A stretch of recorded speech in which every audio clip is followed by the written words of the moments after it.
Hello, Royal Family. We are back on your screen with another bedtime story. Tonight we will be reading Little Rabbit's Christmas by Harry Horse.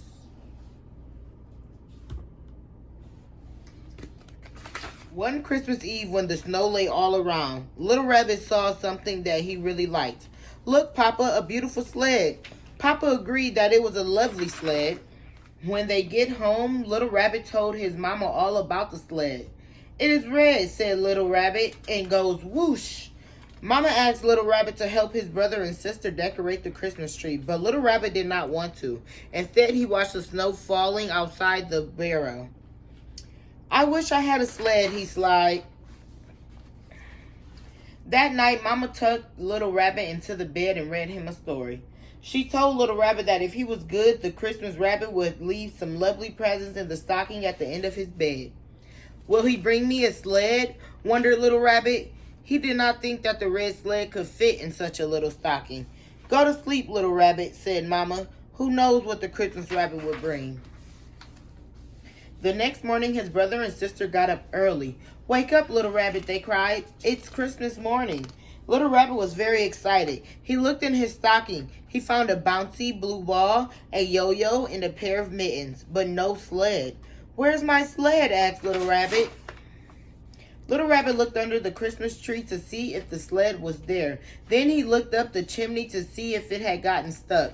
He even looked under Mama and Papa's bed. "It's no fair," cried Little Rabbit. "I only wanted a sled." "Dry your eyes, Little Rabbit, and look outside," said Papa. It was the red sled. Little Rabbit was so happy. This Christmas, Rabbit came. He told everyone, and he brought me a sled. Papa tied a rope on the sled so that Little Rabbit could pull it across the snow.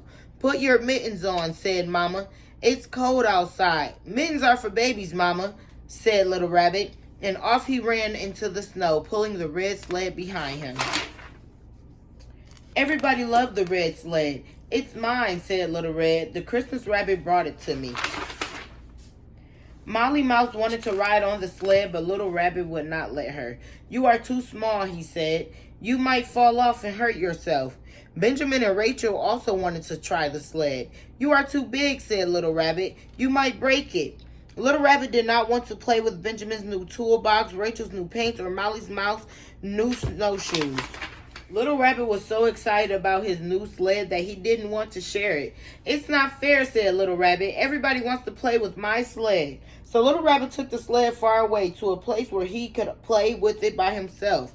Little Rabbit pulled the sled up a hill. Whoosh! Down the hill he flew. "Look at me," he cried.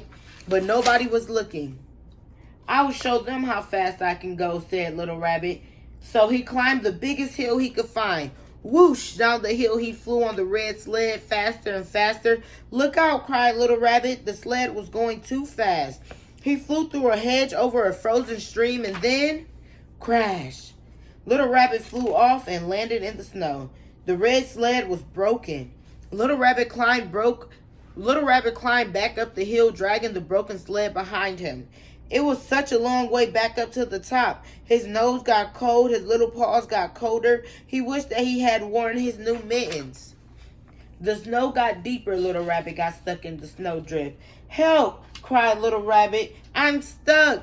Molly Mouse came running. "Don't worry," she said. "I'll help you. Hold on." Molly Mouse put on her new snowshoes and pulled Little Rabbit out of the snow. Benjamin and Rachel came along. They looked at the red sled. "It's broken," said Little Rabbit. "I can fix it with my new tools," said Benjamin. "I can paint it with my new brushes," said Rachel. Little Rabbit was so happy. When the sled was mended, Little Rabbit's friend helped him pull it back up the hill. When they got to the top, they all climbed onto the sled. "Hold on," said Molly Mouse, and off they flew down the hill. "Look at us," cried Little Rabbit. It was the best fun he had ever had. "Again," cried Little Rabbit. They played with the sled all day. When the sun was setting over the snowy field, Little Rabbit invited his friends home for a Christmas party. Little Rabbit helped Papa light the Christmas candles, and they danced around the tree and sang carols. They played games and ate delicious food. After Little Rabbit's friends left, Papa carried him to bed. "Whoosh," said Little Rabbit sleepily. "Christmas is good. Papa, but sharing it with friends is even better. The end. So moral of the story is, you never know who you're going to need. Don't bite the hand that feeds you, because people are willing to help you and y'all willing to push them over, even though there's somebody that will be there for you. That's how life works. People that will be there for you and you be mean to them, you shouldn't be like that. Also, you see how he broke his sled? Soon as he got it, kids always breaking stuff. That's Ava. But that's all for today. Thank you guys for watching this video. I hope you enjoyed this story, Little Rabbit's Christmas by Harry Horse.